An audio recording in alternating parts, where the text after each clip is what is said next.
Mobile number portability, or MNP, is your right to keep your phone number when switching carriers. For porting into Total Wireless, you'll need your current carrier's account number, PIN, billing zip code, and device IMEI.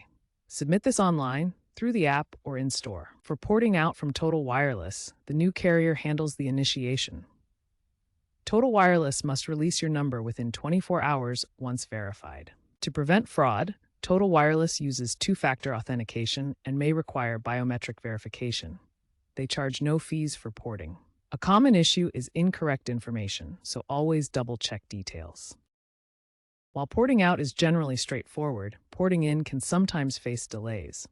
Recent verification processes to combat fraud can cause issues, especially with Verizon postpaid accounts. Total Wireless has updated its online portal and app with real-time status tracking to address this. If you experience delays, contact Total Wireless support immediately.